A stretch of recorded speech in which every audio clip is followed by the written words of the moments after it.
Good morning, lovely people. For today's video po, ayan, samahan niyo po ako. Gagawa ako ng cake daw at cupcake. Siyempre, ang cupcake dito ay akin lang iririgalo. Idadagdag ko dito sa cake na aking ginawa. So, ang request ni client is Mickey Mouse. No, at tsaka red ang motif. So, hindi ko ma-achieve yung dark red. Ang hirap pala gumawa pag sa cream. So, mas maganda pag fondant dahil hindi nga ako gumamit ng fondant dito.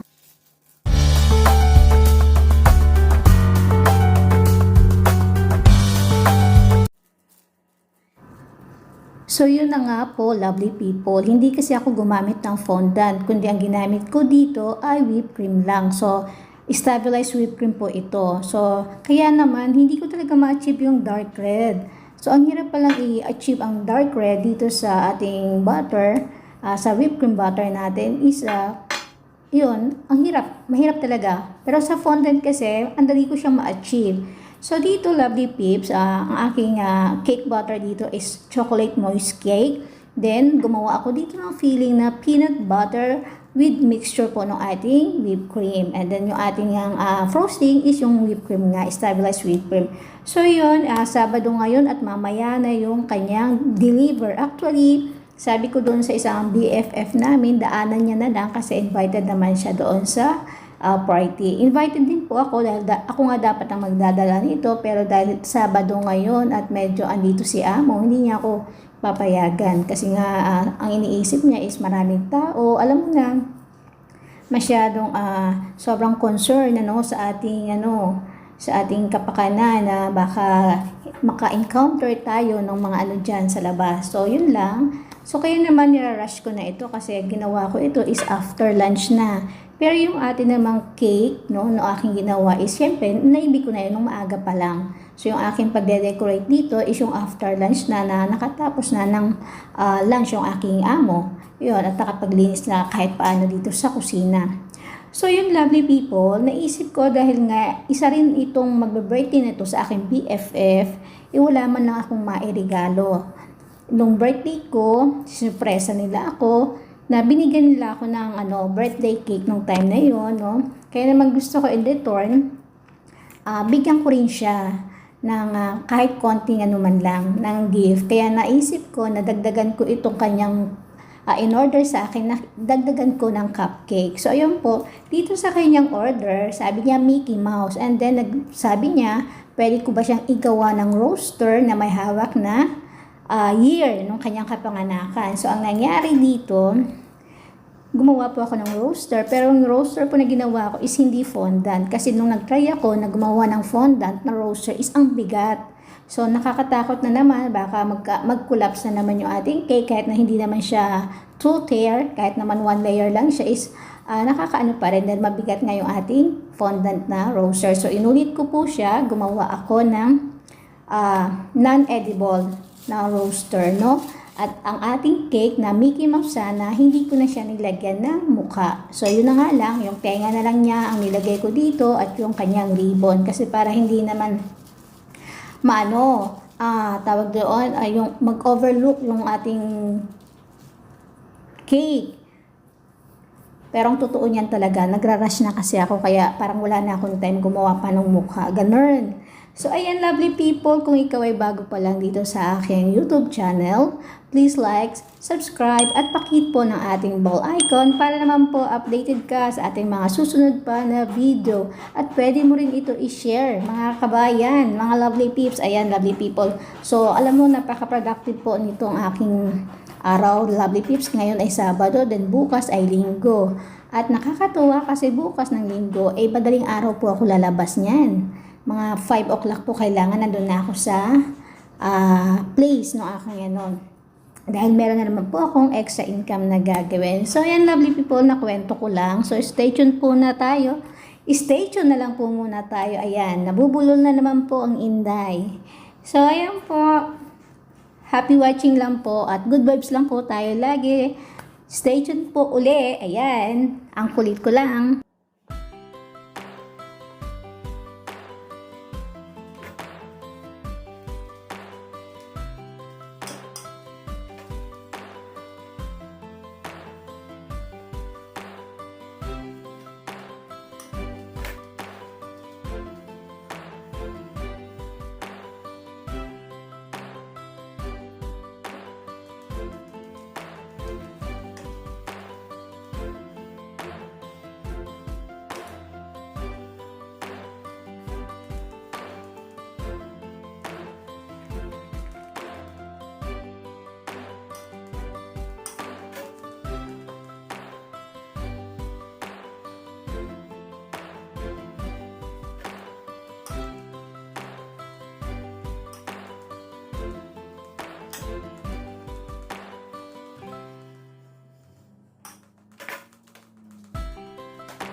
So, ayan, tapos na natin i-cover ng ating frosting ang ating cake. So, susunod naman nito yung ating namang cupcake. Lagyan natin ng frosting. So, itatabi ko po muna ito. Mamaya na natin lalagyan ng konting decoration. Yung napakasimple niyang decor.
Ayan, patapos na rin ang ating cupcake. So, kahit paano, lovely peoples, umabot naman ako sa oras. So, hintayin ko na lang po yung kukuha nito na ating isang BFF, no? Hindi po siya dito OFW na nagtatrabaho na nakapag-asawa po siya dito ng Chinese. So, dito na po siya residence at napakabait po kasi hindi po yan sila tulad ng iba na mataas na yung mga ere. So, napaka-humble pa rin itong ating kabayan na ito na kahit na nakapag-asawa siya dito is down to earth pa rin siya. So, siya po yung dadaan dito sa cake na in-order sa akin ng isa naming BFF. So, malayo po yung kanila pero yun nga, dadaanan niya kasi nga ang hirap i-grab na naman kasi medyo malayo yung lugar nung yung event, no, na pagdadalhan ito. Kaya nakakatakot pag grab na naman. Baka mamaya pagdating doon, ano nangyayari dito sa ating in-order na na cake, di ba?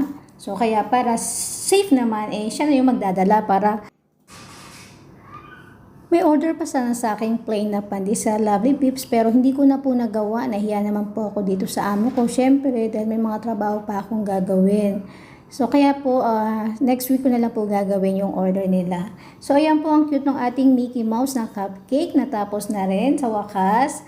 Happy birthday po sa ating kliyenteng magandang na ito. Ayan na po yung ating napakasimpleng decor. So, ayan, gumupit po ako ng tenga ng ating Mickey, no? Ito po ay fondant. Ang aking ginawa na nitong umaga pa lang para po maset, no? Medyo kahit paano, medyo tumigas naman konti. Kasi kapag malambot natin to ilalagay, yung ating whipped cream, hindi ko na po nilagay sa ref yung whipped cream, no? Para hindi na lumamig. Kasi po kapag nilagay ko yan, then nilagay ko itong fondant na tenga na ito is magme-melt po siya. Ibig sabihin, lahat ng pati po yung kanyang pati po itong ating whipped cream na nilagay, medyo mag-melt po yan kasama na nung fondant. Kaya hindi ko na po siya nilagay.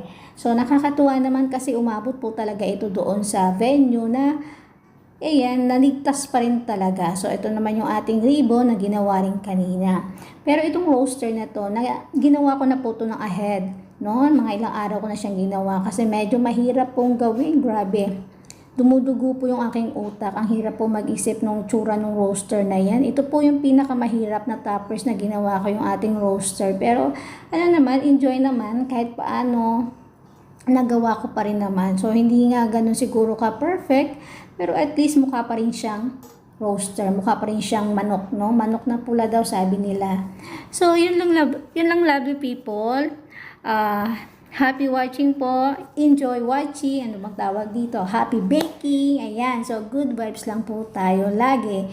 So, ayan. Kung makikita nyo talagang napaka-plain lang ng ating cake. Walang masyadong decor. Hindi ko na po talaga nilagyan ng napakarami kasi ayoko mag-overlook yung ating So, wala po siyang muka. Very visible. Invisible, no? Yung ating cake. So, ganyan lang po siya. Then, nirap ko po siya ng plastic, no? Ng cling wrap. Hindi ito siya cling wrap. Cling wrap po ito ng ating cake. Yon. Parang taon bang tawag dito? Cling film. So, parang ganon, no? So, para po kasi secure din yung ating na hindi mag-ano yung whipped cream niya. Kasi hindi po ako sure dun sa aking whipped cream kung talagang ganon siya ka-stabilize. Baka mamaya, bago dumating doon sa venue is talagang nag-melt na siya. So, para lang secure siya, nilagyan ko po siya ng plastic dyan. So, ayan, lovely people, ito na yung ating finished product ng ating cake. Ayan, so ilalagay ko na si roaster dyan.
Jaran, jaran, jaran, jaran. At ito na nga, lovely people, ang ating finished product ng ating cupcake, ang ating cake. So, ang cute po, ang ganda po ng kulay niya. So, satisfied naman ako. So, sana lang po is magustuhan din ng ating napakagandang kliyente. So, happy birthday po sa ating client. Good vibes lang po tayo, lovely people. Bye-bye. Love you all.